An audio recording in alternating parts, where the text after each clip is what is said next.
Hi, my name is Carrie Ray Barnum. I am the Executive Director of New Shelves Books, and I'm here today for Free Advice Friday, the hour every Friday where we get together, talk about book marketing and everything having to do with the author business and publishing.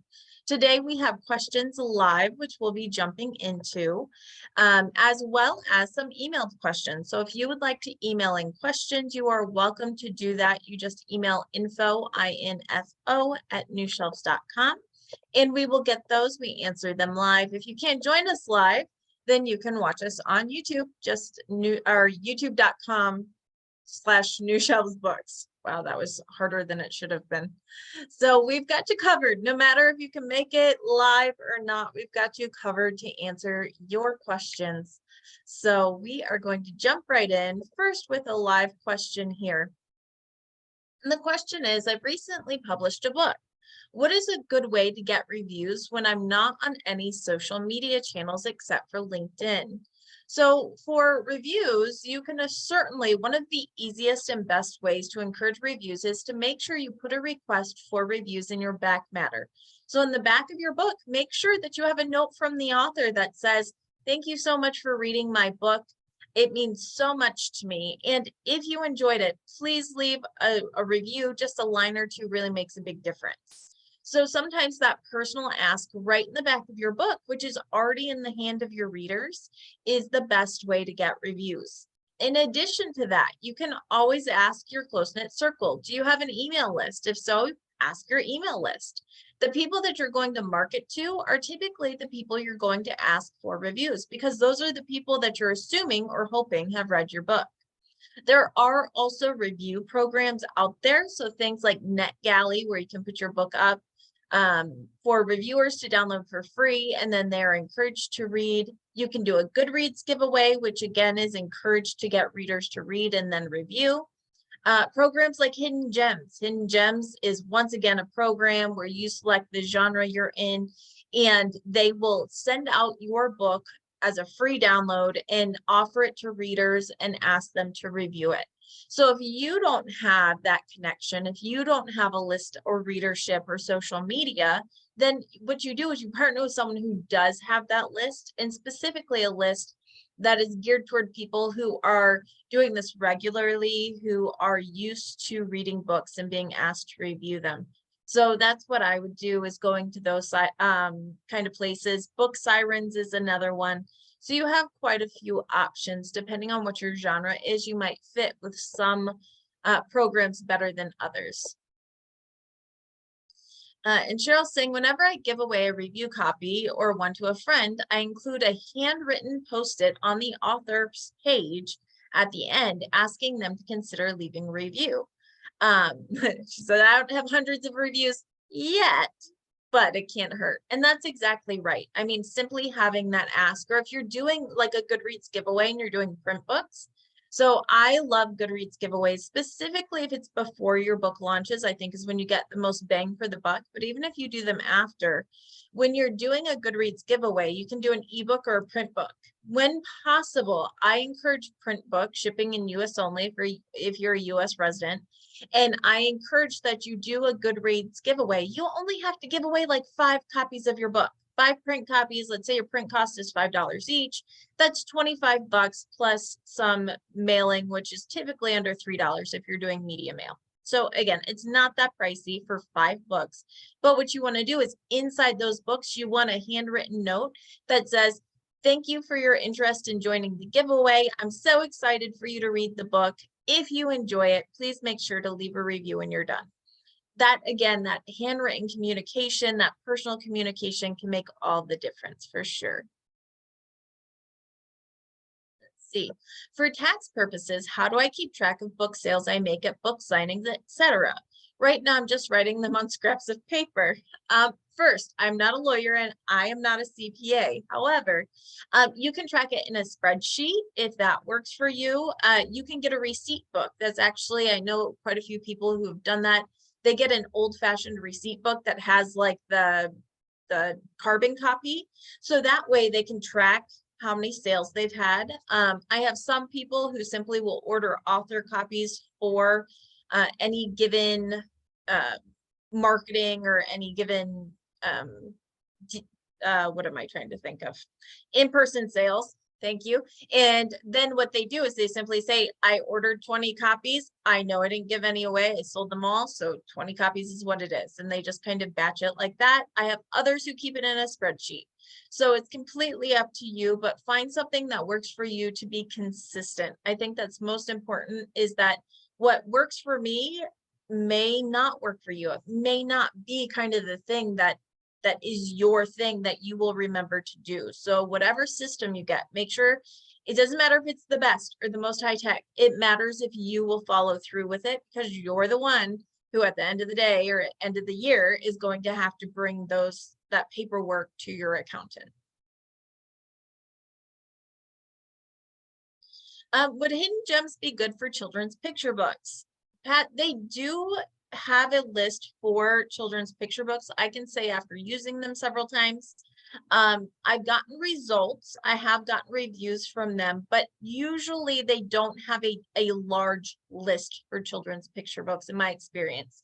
Keeping in mind that what they're giving out is a digital version of the book, and picture books and digital version aren't always people's favorite, but I have gotten results, and I will say that the way Hidden Gems works, it's $20 to reserve a mailing spot. And that covers, I think, up to 10 downloads, something like that. You'll have to go and check their pricing sheet. But then if they don't get more than that, you don't ever pay more than that. So you pay by how many people download your book. And so I've had several times where I've done a children's picture book mailing. I haven't surpassed that $20 fee, but I've also gotten reviews. So I think that their list is small, but I have gotten results, if that helps. Yeah, they don't have a big list for, I think, children's books in general. They do a lot of adult fiction is probably where their biggest lists are. Let's see, any idea of when there might be a Goodreads giveaway sale? I do not. They seem to do those sporadically. Sometimes there's a $119 Goodreads giveaway that I usually recommend. Every once in a while, they'll drop it down to $99, but I don't know when they're going to do that or if they're going to do it. It seems to kind of pop up sporadically there. See. All right. Can you talk a little bit about how ACoS, which is the actual cost of sale for Amazon ads, and keyword spend profit varies from month to month, and how to analyze it? This is the best thing about Amazon ads, is it's part science and part luck and magic and part hope, I feel like. So when you're looking at Amazon ads, and this drives analytical people crazy, like you want things to fit into a box and you want a formula, but the thing is that we're dependent on shoppers, and shoppers aren't necessarily formulaic. They are not necessarily, they don't make sense. I mean, I know when I'm shopping, sometimes I'm like, oh, I'll just throw this in my cart, or I think I'll buy this, or I won't buy this. So it can be a little bit hard to analyze, but when you're looking at your ACoS, you're looking at keywords in particular. Rather than just going by ACoS, I think you have to look at a couple different things. Number one, you want to look at how much exposure that keyword is getting your book, and is it perhaps resulting in overall sales? So this is why when I look at the results of ads, I don't just look at what is in the ad data. If you just look at the ad data and the ads dashboard, you are doing yourself a disservice. You want to overall look at your spend on your ads per month versus your royalties, not your sales, your royalties. So in the new KDP dashboard, if you go under reports, there's an estimated royalties button. You want to look at that, and you want to look at your spend. So yes, we want to take into account what the ads dashboard tells us as far as spend and sales. But if you know you're not doing really any other marketing other than Amazon ads, and your royalties are higher than your spend, you can bet on it that those ads, whether or not they're fully tracked or fully credited to those ads, that those sales are definitely correlated. So there's definitely something there. Now, when you're looking, of course, you still want to be smart about it. You still want to use the data and analyze that. But when you're looking at it, it'll change month to month because shoppers change month to month. How many people are shopping on a given month changes. Like right now in December, a lot of people are shopping. Amazon like all but glitched, was it 2 days ago? And it like stopped working. Apparently too much traffic there. And so habits change. So we do want to keep track of it. We do want to keep track of ACoS, but more than that, what I try to keep track of is how many clicks until we get a sale. So when we're doing keywords, if we're seeing that we've got more than 20 clicks per sale, it may be time to spend less on that keyword or to retire the keyword.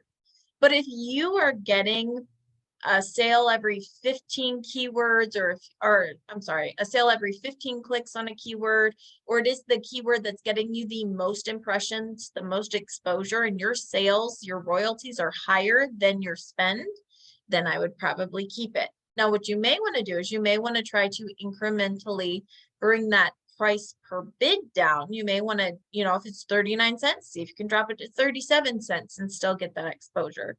But it's one of those things that you want to analyze it, but you also have to kind of look at it over more than just 1 month. I look at keywords, I look at them by the week, I look at them by the month, and then I look at them by the year. And I'm kind of looking at their performance overall before I decide to do anything. It takes time.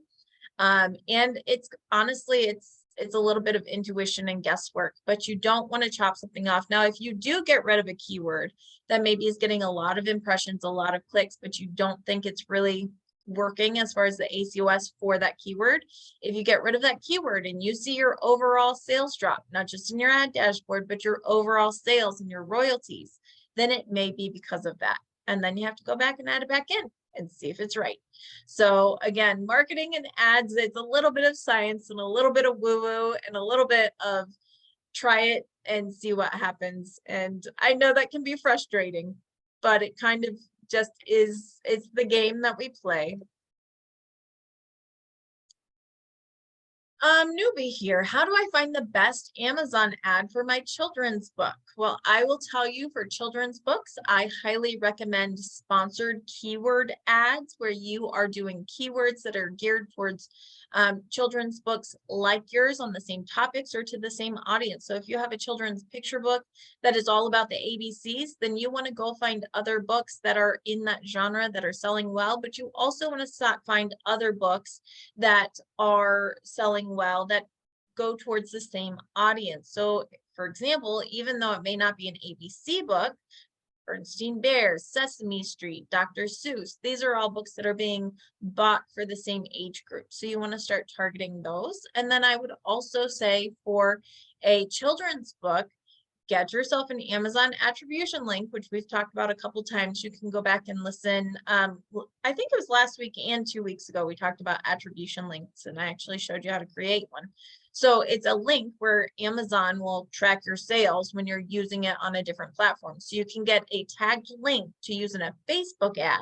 Then you can advertise on Facebook and drive people over to Amazon for sales. And I think for children's picture books, especially during the holidays, super smart.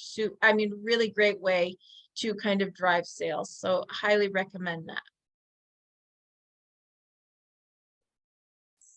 I have just finished my first draft of my romance novel. Yay, congratulations. I want to get a copyright on it, but I'd like to know when I should do that. I was told that an author can or should get it as soon as the first draft is done, but others say it should be as ready to publish as possible. So once again, I'm going to disclaim that I am not a lawyer. So what I am telling you is just what I understand of it. If you really have concerns, you want to go to a lawyer or copyright lawyer. But what I understand of it is that as soon as you create a work, you have created a copyright. So you essentially get automatic copyright when you create something. The reason why we copyright it is because without a copyright, you cannot sue for damages. And that is why filing for a copyright is so important. So the reason why a lot of people say you wait until later on is because there's two types of copyright. There's a copyright that is for like something, an unpublished work, and then there's for a published work. So you're incentivized to file for copyright in the first 90 days that the book is published. And they do ask for a printed copy if you're going through the Copyright Office. So that is why. And so it's really up to you. It's automatically copyrighted, but you typically want to make sure it's done within 90 days of publishing. Again, I'm not a lawyer. Go ask your lawyer if you have more questions, or I am dropping in. I was listening this week. Tara over at Emerald Lakes Books had an interview with a lawyer who talks about copyright more and more information there. I just dropped the link in our chat box here on Zoom. And I highly recommend open that, save it. It's got some great copyright information, fair use information, and that might answer your question a little bit more from an actual lawyer who is qualified to give that kind of advice a little bit more than me. I can only give my opinion.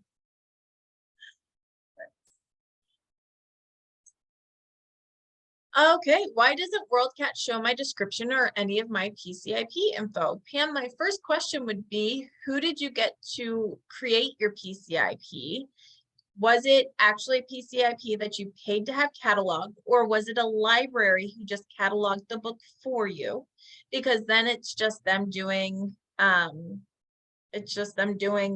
of what they want to, and maybe it's not all of it. If you got your book, you paid for a copyright, a PCIP, then it's really the responsibility of the person creating the catalog to put that up. So that is where I would go to, is ask them to make sure they uploaded it.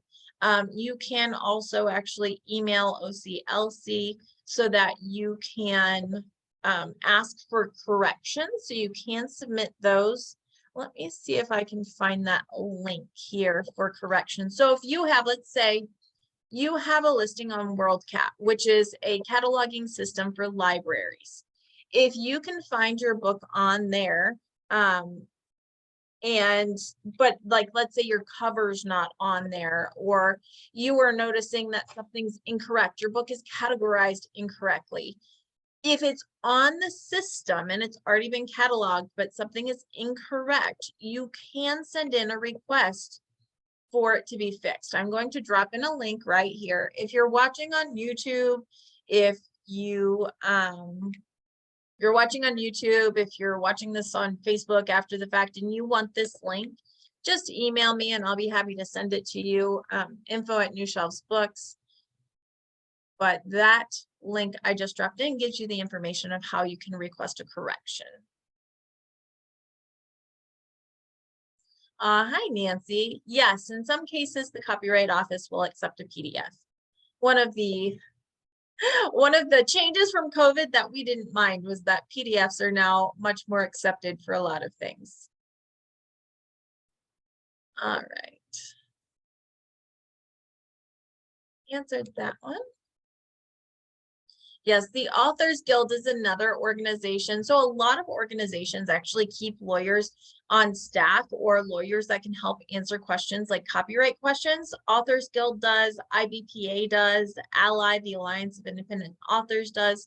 So if you are part of any of those organizations, then you may have resources directly to a lawyer for some of those questions as well.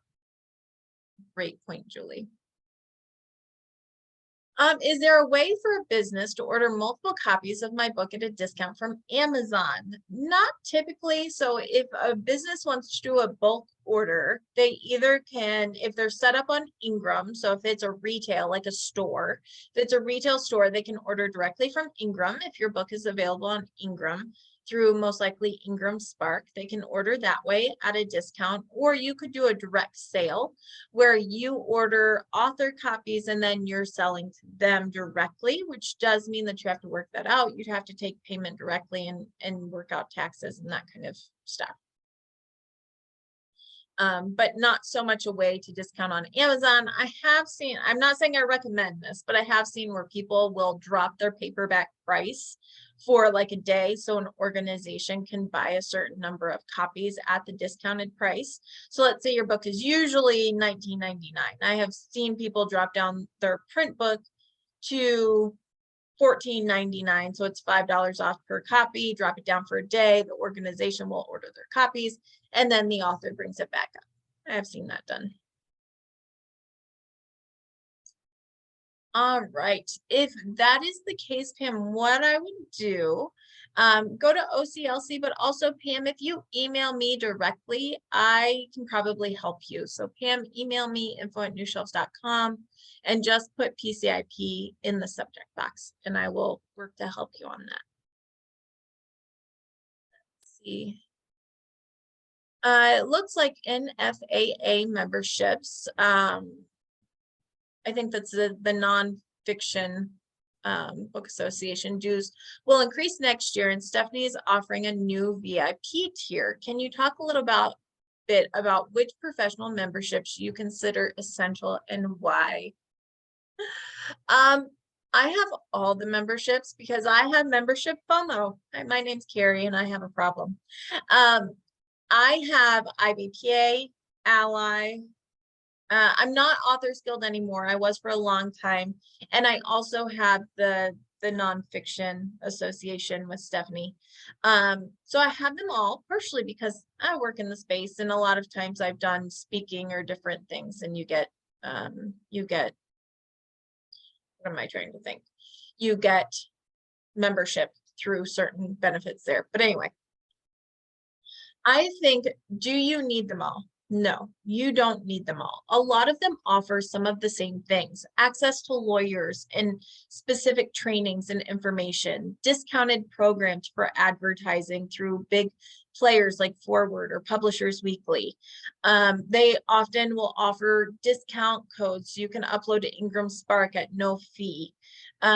Different things like that. So there are a lot of different organizations and options. I would recommend that you find the one that fits best for you.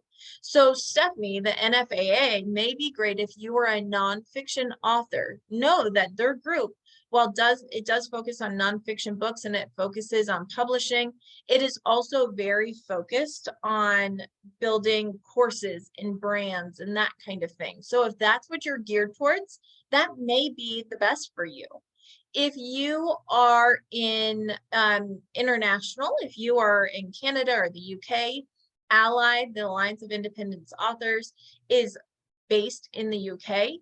They may be a good fit for you. They are very, very similar to IBPA.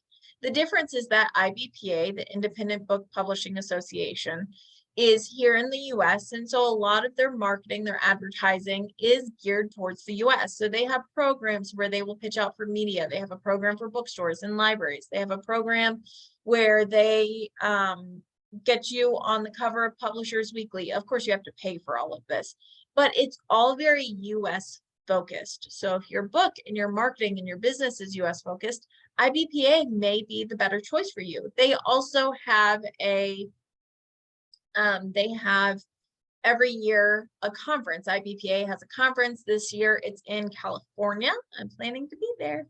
And that's May of this year. So there are different benefits. Pat is saying that SCBWI, which I am aware of. I could not at the moment tell you what those stand for because my brain's not there, but SCBWI is great for children's book authors. So I think that you want to kind of look at all of them and see which one you resonate with the most, the people that their goals seem to align with your goals and what they offer that you want, and pick one, maybe two. I mean, maybe you want a general one like IBPA or Ally, and then you want a very specific one like for the children's books. Beth, you're the best. Society of Children Book Writers and Illustrators. Thank you. So I think that's what I would do. Either pick your niche or pick kind of a broad one like IBPA or Ally and your niche, and kind of see what that gets you and see if that's what works for you. For romance authors, there's Romance Writers of America. There's another group that's kind of split from RWA. So again, you have different options, and those are just going to be more tailored for your genre and your writing. So I think that's what's important. And also a membership and the things in the membership are only as good, the assets are only as good as you put them to use. So it doesn't matter if you are part of an organization that offers amazing trainings and they give you a list of podcasters to reach out to, and they do this and they do that. The question is, do you use them? Because a program is no good if you don't put it to practice. Trainings are no good if you're not attending them. So I think that's important to realize as well, is that if you're not using the membership to its potential, then is it worth it? I don't know. I mean, what are you paying for then? So that's something to consider as well.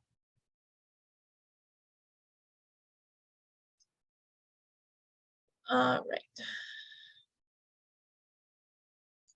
Yeah, so nonfiction and nonfiction authors, that's what we were talking about. The NFAA is what we were talking about, which is Nonfiction Authors Association. There we go.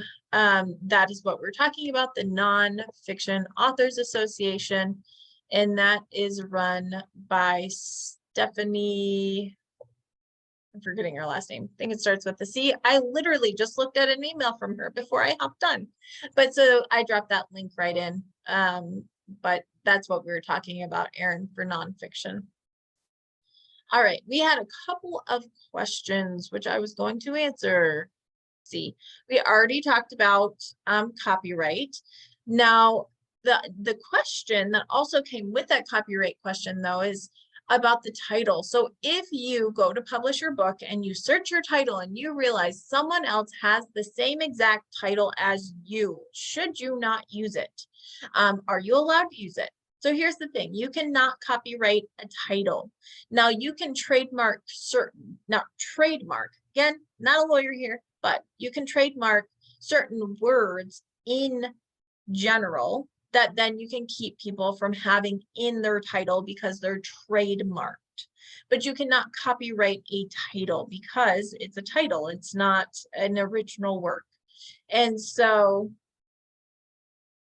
I think that that is something that you want to look at, but not for the reasons you might think. When you're looking at a book and it's got the same title as yours, you do want to see how recently it came out, and you want to consider, is it in your same genre? If it recently came out in your same genre, especially if your covers are similar or your book topic is the same, then you might want to steer clear because it's going to look like someone copied someone. And so you may want to steer clear of that. If you have the same title as a book that came out 20 years ago and your book is romance and theirs was, I don't know, young adult fantasy, then you're fine. You don't really need to worry about it. What you do want to consider, though, is that your title is one of your best keywords, and you want to consider whether or not you are going to get the traction on that keyword, or if you are going to be fighting for the keyword. So in some cases, it may lift you up. If people are searching for this other title and your book is kind of similar, that author's maybe a little comp to yours, then it may benefit you because people will see your book and they'll click on it. But if you and 5 other authors all have the same title and you are all doing ads on your own keywords, you're fighting to get in space for that, and one's science fiction and one's nonfiction and one's romance, then that may not be worth it. That may be something that you want to make sure that you can make sure that your title's distinct. Sometimes you can do that by keeping the title but adding a series title if that's for you.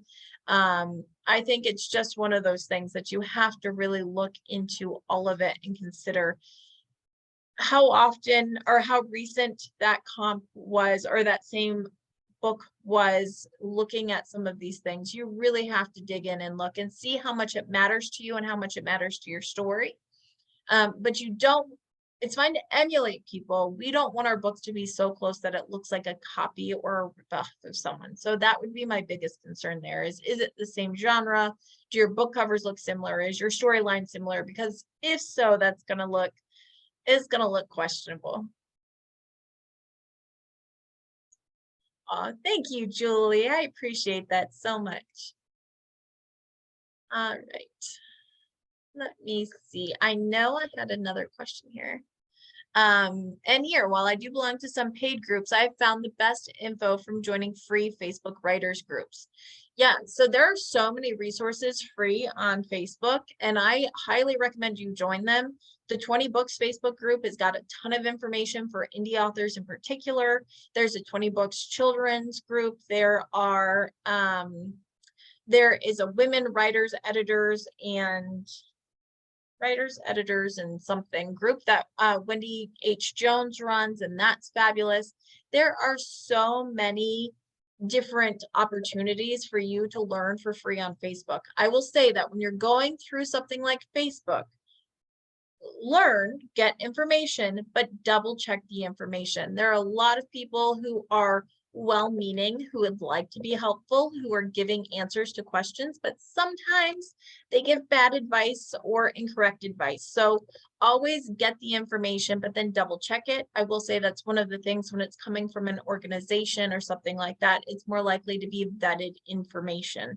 So that's just something to consider. And then something that you also get from a membership that you may not get from free Facebook groups is things like opportunities to advertise at a discount, those codes for Ingram Spark and different things like that. So that's kind of when you're looking at the value proposition, some of the things to consider. Thank you, Erin. Yes, and Jane Friedman is also a great source of information through Facebook newsletters. I get her hot sheet newsletter, which I love. As far as what's happening in the publishing industry, that's what she does. She reports on the publishing industry, and she is fantastic at it. All right. Whoops. I didn't mean to do that. There we go. All right, let me jump back over to these emailed questions.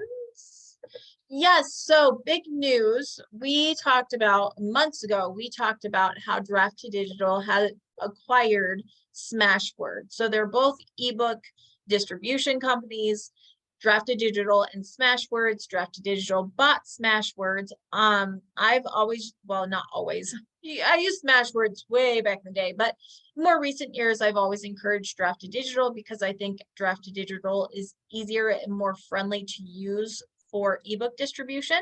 But what's happening now is that now that Draft2Digital acquired Smashwords, they have just opened it up. If you log into your Draft2Digital account, you are being asked if you would like to add your titles to the Smashwords store.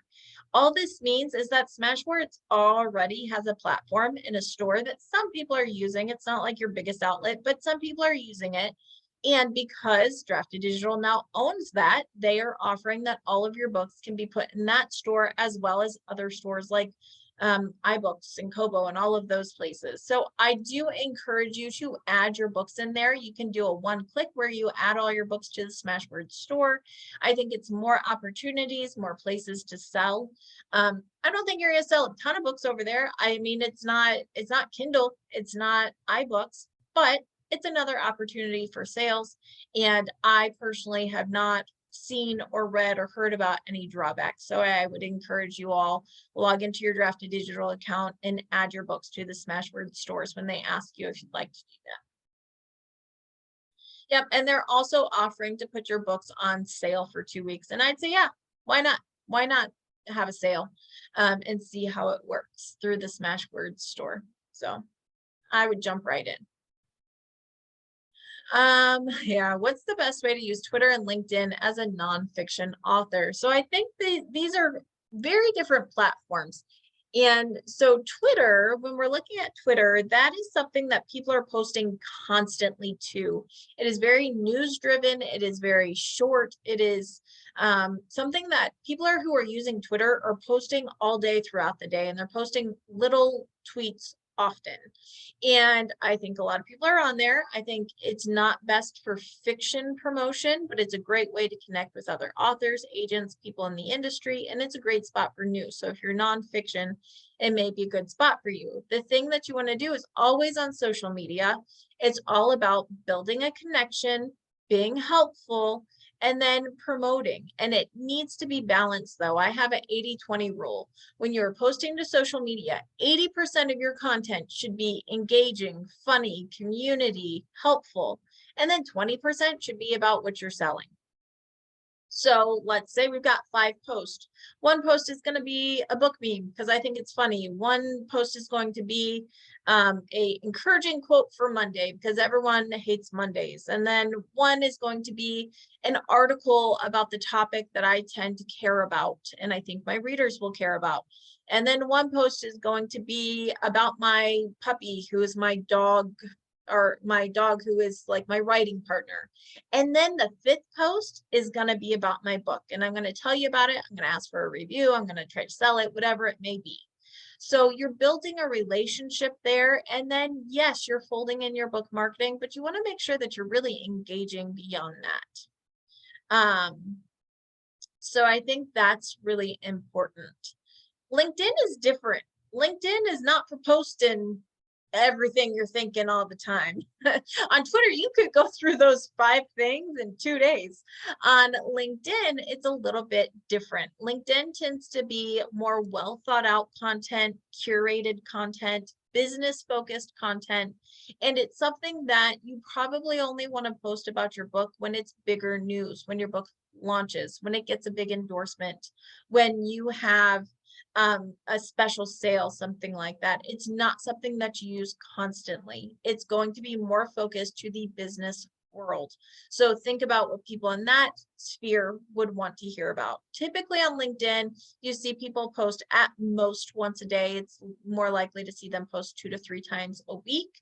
And then there are different groups and things like that that you can participate in. The idea is still to keep in mind business focused, but building community, being helpful, and then sharing a little bit about your book, enough to tease in and work it in, but not enough to take over anyone's feed. Speaking of Twitter, it's no surprise that we have gotten questions about Twitter and all that's happening over there. So with Twitter, and most of you know probably by now, Elon Musk bought it, and then there was changes and masses of people leaving Twitter. People went over to Hive. They've tried Post. There was Mastodon for a while. And I get so many people asking about my take on it. So here's the thing. A lot of people left Twitter and they went to Mastodon. I thought Mastodon was junk. I hated it. I couldn't even get my profile set up. It was slow. Not a big fan. And apparently neither were a lot of people because people moved on from Post pretty quickly, or from Mastodon pretty quickly, and they tried out Post and Hive. So the thing is that these companies are very small. I think it was Jane Friedman that said, I want to say it's Hive. I could be wrong, but one of those only has 3 employees in the whole company. And suddenly they have these masses of people already trying to join, and it's a bit of a mess. I think that if Twitter was a big spot for you and you've decided to leave it, or you're looking for alternatives, if Twitter was a very big hotspot for you, I do think Post or Hive are an opportunity for you to join. The thing about joining a new social media platform, especially when there's drama surrounding it, right? There's drama around people leaving Twitter, and we don't know how long that will last. So the thing is that starting early could mean that you are a big fish in a small pond. It could mean that you are one of the first people on there building your platform. The thing also, though, is that if you're building your platform, it could fall off. I mean, there were a couple of years ago where people were using them and they have all but disappeared, and people have gone back to Facebook. And so I think that's something to consider, is that if you're putting time and energy into building these platforms, know that they are still pretty unstable. We don't know if they're going to stick around. So you could be building something and you got in at the ground floor and you are solid, but you could also have built something that's just going to crumble away and no one cares in 6 months. We just don't know. So I think that's something to consider if Twitter has not been a big hub for you to start with, or as I said, fiction authors, I think Twitter and Post and Hive and all of that general area, fiction authors are connecting with other authors in the writing community there. I do not think they are so much building readership or marketing to readers there, not successfully anyway, as a whole. If you're nonfiction, if you're a business and you want to explore those, then it may be worth your time, but that's up to you. And if it doesn't bring you joy, if it's not bringing you the connections you need, or you're not seeing a lot of marketing shift happening there, then it's okay to just say, hey, I'm going to give Twitter a break. I'm not going to spend a lot of my time over there. I'll post when anything big happens, or I'll schedule some things out on Hootsuite or whatever it may be, and I'm going to spend my time elsewhere. That's okay to say too. I think that you have to go where your audience is and where you are able and willing to connect. So I mean, I think that's kind of what's going down, but we'll see what happens. I think we're all kind of watching, and I know it's kind of crazy. I don't know. We'll see what happens. I think there's a lot of drama right now. I think it's going to die down eventually. Now, will people just go back to Twitter? Maybe, but maybe not. It's too soon to tell, I think. Can I use my regular Facebook page to talk about my book, or do I need an author account? Good question, Pam. As far as the author page, the value of an author page is that you are able to advertise from an author page, and it's public. So your author page is like a website on Facebook that anyone can access, which means you have more visibility. And through an author page on Facebook, which is a business page, you can advertise, which means you can reach more people who are hanging out on Facebook with paid advertisements. I have found these very, very valuable. I've done, now that I'm able to use attribution links to do some Amazon ads, I'm sorry, Facebook ads. So I've been running Facebook ads for clients for years. And now that I'm able to use Amazon attribution links to really track them, I'm like re-excited about how awesome an opportunity Facebook advertising is. I have a client who's got a first book in series. We've been advertising on Facebook for a really long time, and it's her first book in series. We've always considered it the loss leader, but after running a month of Facebook ads with an Amazon attribution link, we realized that that Facebook ad not only pays for itself, it's earning income on the first book, and then her read through of the series is really great. So Facebook ads is actually paying for itself and earning her profit immediately, and then earning profit on the series. So I think that that's a huge value, and you can only get that with a Facebook business page, which is, again, one of those benefits. That doesn't mean you can't talk about your book on your personal page, but also keep in mind that the people on your personal page are there because they want to know you personally. They're your friends, your family. They want a picture of your dogs. They want to know about your kids and your grandkids and what you're baking for Christmas. That's not so much your other audience, your book audience. They may not necessarily want to know about all that as much. And also your friends, your family may not want to hear about your book all the time. So what I recommend is you set up a Facebook author page that is your business page, and you tell people, hey, I'm going to keep my personal page as active personally as I can, but I did want to let you know that I'm sharing book information and news about my book over on my author page. Go follow me if you'd like that information. So that way they have a choice of just being your friend, your buddy, your granddaughter, or they have the choice of following your book. And then if it's really big news, I mean, if you won an award, if I don't know, if a famous person tweeted your book and you want to share it, then by all means share that on your personal page. But it gives those people who maybe aren't there for your book a break and allows you to keep that connection with them less, unencumbered with some of the book stuff that way. Let me see. I know we had another question. I answered Smashwords. Yes. So the other question here was from Tim. I self-published my first book, which is 150,000 words, because it was too long. Actually, I think we covered this last time as far as the sequel being shorter.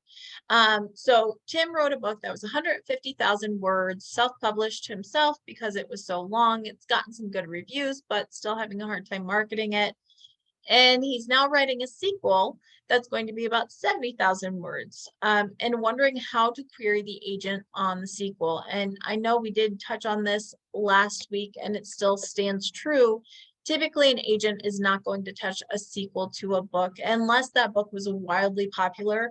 An agent doesn't want to come in once, excuse me, once the first book has already been published. You're best looking at self-publishing again or working on something fresh and something new to pitch to an agent. What is the possibility of you doing a webinar or video on Facebook ads? Well, Pat, I'll write it down on my big book of ideas. Show of hands in the chat if you would be interested in a webinar on the basics of Facebook ads and setting those up. Let me know if we have enough interest. You guys know I usually try to make it happen. Facebook ads webinar. Gary, I love the enthusiasm. That's how I feel about some things too. All right. Yeah, it looks like we've got a excitement over there. Thanks, Lane. Pepping it up. Amazon ads too. All right. I will see if we can get that together. I'm not sure if we'll be able to do it in December because it's been kind of a crazy month this month, but I will see about possibly doing a Facebook ads intro webinar in December or January. So you guys, I'll let you guys know. I usually put those out on my mailing list. So if you are not signed up for the New Shelves mailing list, make sure you go do that. That's where generally invitations are sent out, but I will look at dates and see what I can do. And it worked out really well where I did a replay that was put up on, I put it up on YouTube. I put a replay up and left it up for about a week. And then some of these things I go and I speak different places or I do webinars that are paid. And so I can't leave them up for free forever, but I tried to give you guys about a week to go watch it. So I think that worked out pretty well and I will do that again. I agree. December might be a little too crazy, but we'll look at January. Yes, and if you would like to contact me, again, info@newshelves.com will get to me. And you can, anytime's fine to contact me. Let's see, if I write using a pen name, how do I set up an author page on Facebook without linking to my real name? Here's the thing is you cannot, in a sense. So your Facebook business page must be linked to your actual page. This is how they ensure it's a real human, you're not a bot. However, when you set that up, you set it up and it doesn't necessarily show your name. You're setting it up with your account being the anchor, but you can call that business page whatever you want. And it's not necessarily showing, it's whatever picture you put up. It's not necessarily putting your face or it's not showing your personal Facebook posts. It is separate. It is something that you can set it up so that it's as separated as you want it to be, just like you are the author, but you set up a pen name and you're calling yourself something else. Same thing on Facebook. It's got to start with your personal account because it's got to be linked to a real account. They'll ask for an ID sometimes for advertising, but then you are going from the face of whatever you want. So for example, if you go to New Shelves Facebook page, I mean, I'm not shy about putting my face up there. We all know that, but it doesn't necessarily link to my personal Facebook unless I've told it to do that or unless I put my name out there. So you definitely have options. Nonfiction can use pen names. However, if a nonfiction author uses a pen name, and it's really, and they're trying to be secret about it because there's two types of pen names. There's a pen name where someone's using it simply to stand out. Like if your name is Joe Smith and you're like, my name's going to be too hard to find, I'm going to use JL Smith because those are my initials or something like that.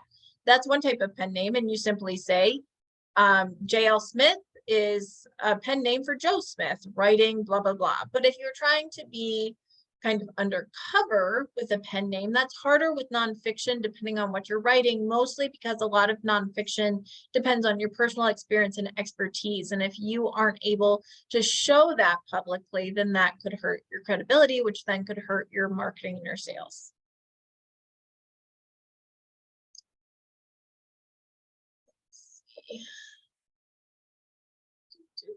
Oops. Yes, I got that one. Yeah, you can for sure just differentiate your name if that makes sense. One of the things, just a couple things that I have heard in the industry this week, things that I found very interesting. Reports are coming out that holiday sales this year are lower than in years past. They're about 14% lower than they have been last year. So 2022 holiday sales are trending about 14% lower than they were last year. However, if we look at the numbers, sales increased like crazy in 2020 and 2021. 2022 is kind of leveling off. That post-pandemic, people are not reading quite as much as they were. So we're seeing those sales level off. However, sales are still higher than they were pre-pandemic in 2019. So I think we're seeing a come down, but not a plummet, if that makes sense. So just some interesting things to see. However, indie bookstores are actually reporting that they were pleasantly surprised by how many people have really supported the local stores this year and made an effort to do that, which is great news.